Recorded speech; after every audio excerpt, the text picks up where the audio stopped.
Hello everyone and welcome to Busan, South Korea's second largest city. Come join me as we explore for the weekend and see what this city has to offer. Let's go.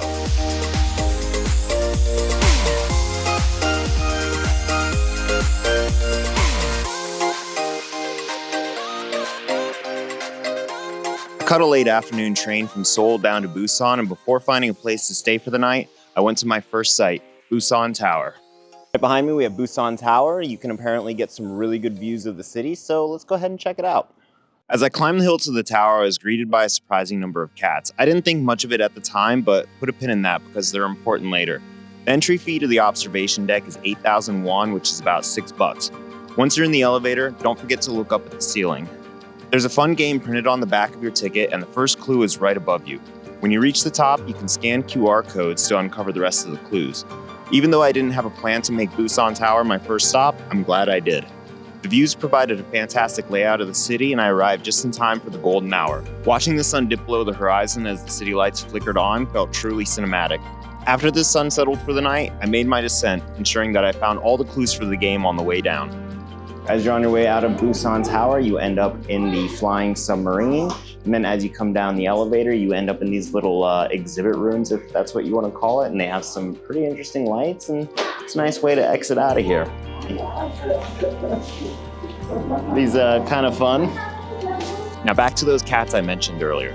If you successfully complete the game, you can exchange your ticket for a reward.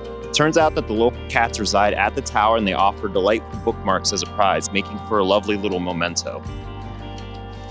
I gotta say, I definitely think it was probably the best decision to come here during that golden hour. You get just a beautiful sunset from the tower, and then by the time you get outside, you just get this lovely light show. You can't beat this. You just can't beat it. It's awesome.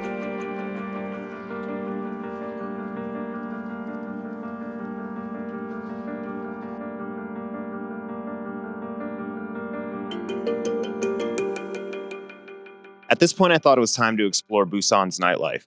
I hopped on the subway and made my way to Seomyeon, an area buzzing with bars and nightclubs that draws in a younger crowd. While I might be a little bit too old for that scene now, if it's your vibe, it's worth checking out. Just a heads up though, Google Maps isn't very useful here in Korea as it often leaves out a lot of useful information, including the stuff you need for subways. Consider downloading a few local apps instead. Naver is the most essential. To pull up results in English, simply type in your search, click these bars on the bottom right corner, and select the button with the parrot. Then click on this button on the right. The same method works when switching from Hangul to English, and you can alternate with these two buttons on the top left corner next to the parrot icon. This isn't perfect, but it's a better alternative to Google. I'd also recommend downloading the Kakao Map, Kakao Metro, and Kakao Taxi apps. Having multiple options is always a plus. Before securing a place to stay for the night, I decided to make a quick pit stop at one of Busan's breweries, Wildcat. I wrapped up the night with a couple of refreshing pints and stumbled upon a hotel that had a resident house cat. It's becoming clear to me that Busan has a special affinity for these furry companions. If you ever find yourself staying at the Stanford Hotel, be sure to give Nero a scratch behind the ears for me. After catching some much-needed shut-eye, I woke up the next morning eager to dive into the morning adventures and explore the vibrant sights of this amazing city. So now we're walking through Nampo-dong. It's pretty much just a shopping district, fashion district. Has all sorts of food carts, various stores, clothing stores, little knickknacks, arcades. Used to be a primary area for nightlife, but that is no longer the case. It kind of started dying down in the last 20 or 30 years, but yeah, we're heading over to Bosu Book Street and we're gonna go check that out.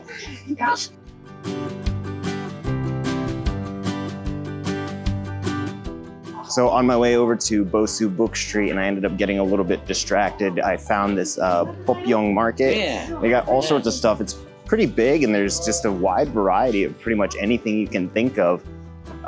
Clothing, food, little restaurants and shops you can eat at. You could definitely get lost here for a little bit. It's a fun little area to just kind of walk around.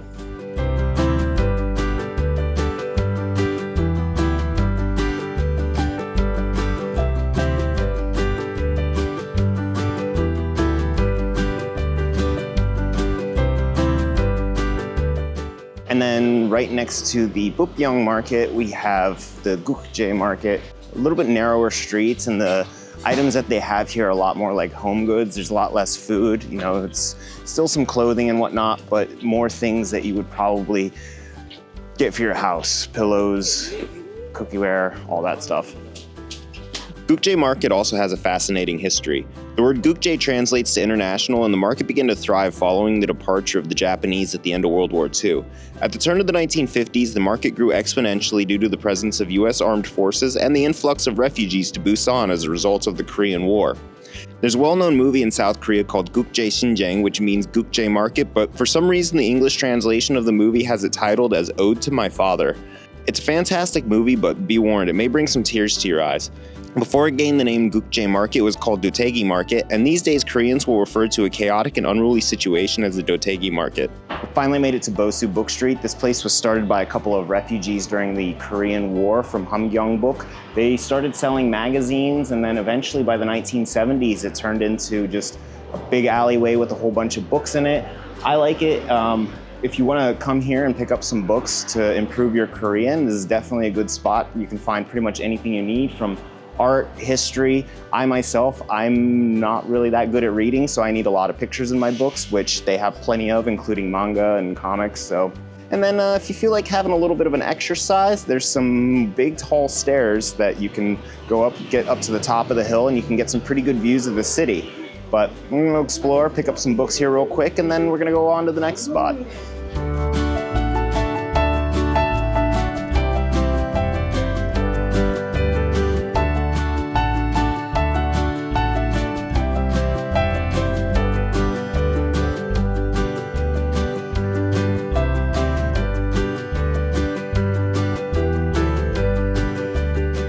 Now we're here in the Gamcheon Cultural Village. This place was built up quite a bit by the refugees during the Korean War. In 2009, a whole bunch of students came through and they started painting the buildings all these different colors. They started putting up murals and artwork. Some people have described it as the Machu Picchu of South Korea. I don't personally see it.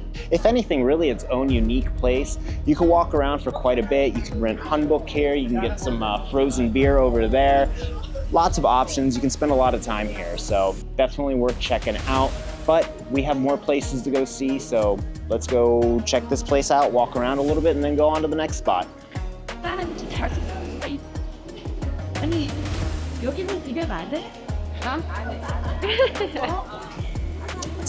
think I'm just mixing it up more.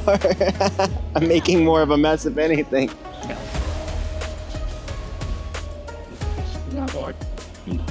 I was expecting the ice to mix in, but that's you know, the beer's all right. I don't really see the point in the ice. I think it's just you end up getting less beer and a whole bunch of frozen water and doesn't mix in very well, so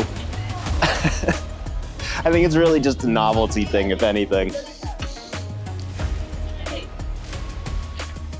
That being said, I did need a beer. Wow. It's already like in the afternoon and I'm sober, so.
Here we are at the Huinnyeoul Cultural Village. It's a similar idea as the Gamcheon Cultural Village, where in 2010, a bunch of people came through and they renovated the area, made it look really nice and very pretty. There's a walking path that goes right down there along the water. Unfortunately, that walking path is being closed down and renovated at the moment. There is a small strip that you can still walk along, but it's not very long. This used to be the original downtown of Busan, but obviously that is no longer the case. That being said, this is a really good spot to stop off and relax. There's a cafe that's here where for 16,000 won, you can get a half-hour neck and foot massage, well, it's a foot bath, along with a coffee or tea of your choice. So if you've been walking all day like myself, not a bad place to take a little bit of weight off the feet. With that being said, let's go ahead and go check out this village.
As dusk began to settle, I made my way from Huinnyeoul Cultural Village to Gwangalli Beach.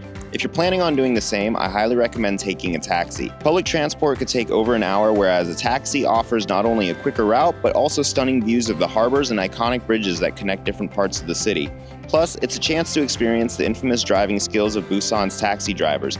Just remember to buckle up, as you're going to be in for quite the ride. If a taxi isn't your preference, you can always hop on Metro Line number 2 or catch bus numbers 42 or 62. I headed to the beach to catch the spectacular drone show that lights up every Saturday night. Each performance has its unique theme, and my visit in February coincided with school graduations, which inspired this evening's performance. From March until September, the show starts at 8 p.m. and 10 p.m., while in the cooler months from October to February, show times shift to 7 p.m. and 9 p.m. The shows last about 10 minutes each, give or take.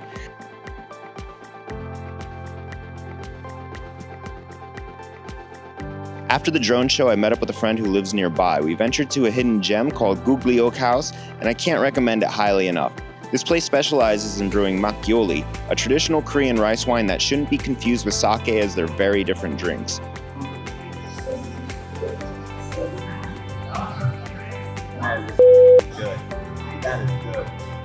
The makgeolli here is unbelievably delicious, and the food is top-notch. I'm not exaggerating when I would say I would do anything for their fried tofu. Seriously, you have to try it.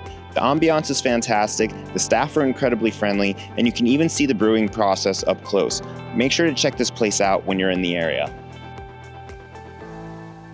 We are here at Gwangalli Beach. It's filled with all of your bars, restaurants, nightlife. Had a fun night going out last night. The drone show is really awesome. It is Korea's first permanent drone show, but I did manage to wake up in time so that I could catch a beautiful sunrise, so I'm really happy with that. A great way to start this last day here in Busan. We have a full itinerary, so I do want to get to that. I would love to get into the water, but it is February, so I'm not going to do that. They do have a polar bear plunge though, so if you're interested, you could definitely look that up. I'll see if I can find out some more information. But I think with that being said, I'm gonna go catch a quick breakfast and then hit the ground running and see how much we can get done. I do have to catch a train back to Seoul later today, so I do wanna try and make the most of today.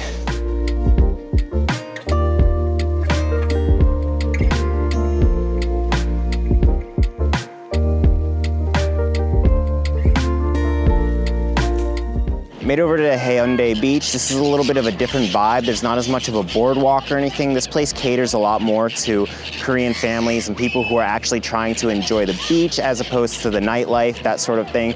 More hotels here, definitely more of a family vacation spot. There's an aquarium nearby. There is a small strip with bars and restaurants, but again, it's very small. There's a small girl over here getting absolutely swarmed by seagulls, and it is hilarious.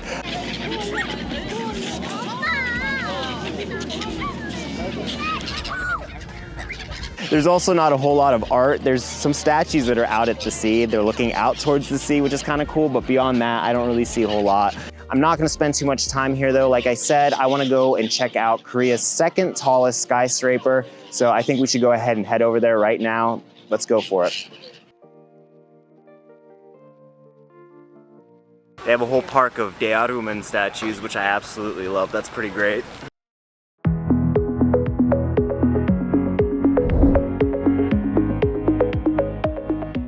Tickets to get up to the observation deck on the 100th floor cost 30,000 won, which is just shy of $21. The elevator ride takes about 56 seconds to get all the way up to the top.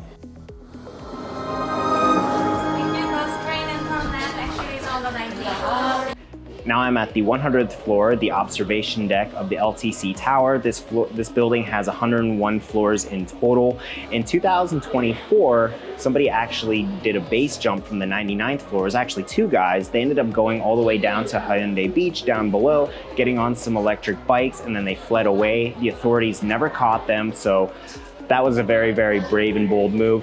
This building was completed in 2019 and is one of the top 10 most expensive buildings in the world. This is also Korea's second tallest building. The #1 tallest building in Korea is the Lotte Tower up in Seoul. We will be covering that in another future video, but let's go ahead and walk around and explore a little bit more. Apparently this is the world's tallest Starbucks, or the tallest or highest Starbucks. There's one, I think it's on the 99th floor, so maybe I'll go grab a coffee because I'm kind of dying a little bit. I'm tired, so. You can get some really cool views of the whole city. You get the ocean over there. Even the bathroom has an awesome view. I really like the fact that you can go to the bathroom and then wash your hands and you still just get an awesome view. I don't feel like a lot of observation decks have bathrooms like that. Even the view from the bathroom is pretty awesome. I've never wanted to use a bathroom so much in my life. There's also a shocking bridge. You know, it's one of those sky bridges with the glass floors. On the 100th floor, there's this big pit where people throw paper airplanes in, and they apparently come down here to the 98th floor. 98th floor also, in my opinion, seems to have the best views of the city and best views of the beach overall. There's a little art exhibit thingy that's going on here. You can get to the Starbucks, you can get to the gift shop.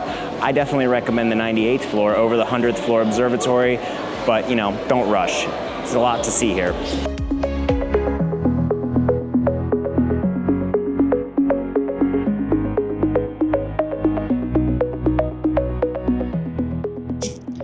I've explored this place enough, but I couldn't help but notice there's a lot of helipads. I mean, seriously, it is a lot. But anyway, it's time to move on to the next spot, Haedong Yonggungsa Temple.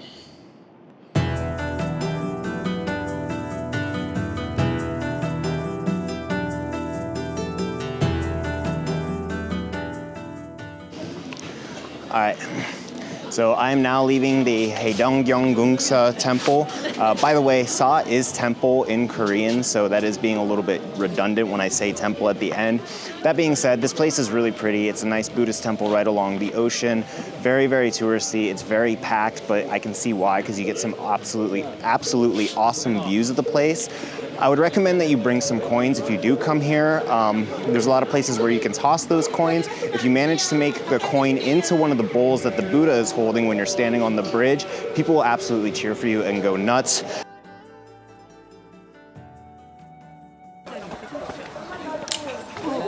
You made it?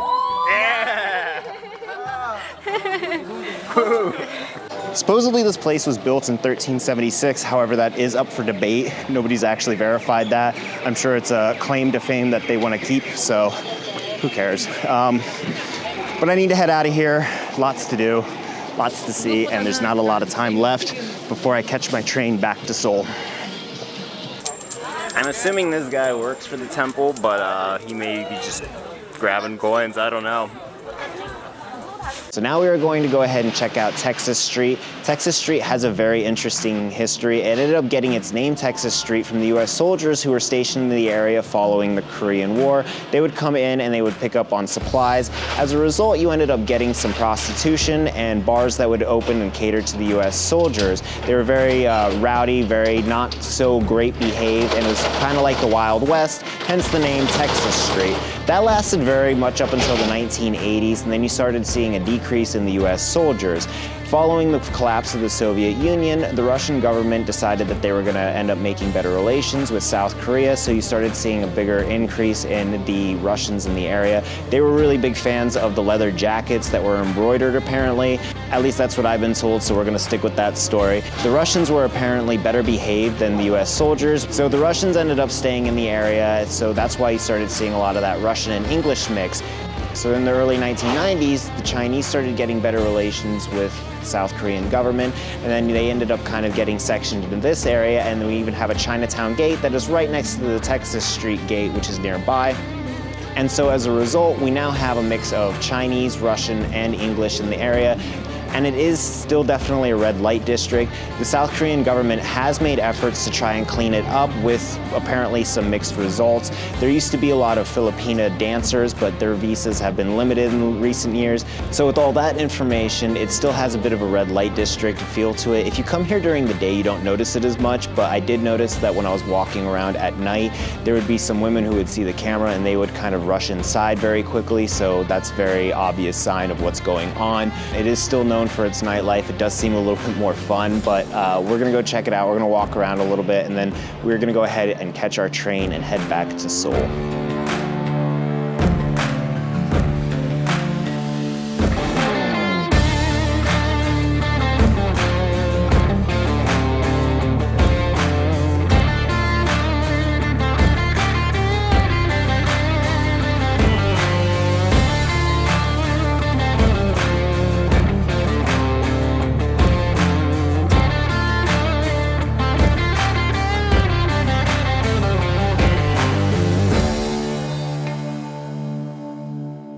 All right, everyone, thank you for sticking around to the end. I always appreciate it. That makes me feel really special. If you like this video, feel free to like and subscribe. That always makes me feel warm and fuzzy on the inside. I hope you learned something about Busan and that you consider coming to visit. This is a really cool city.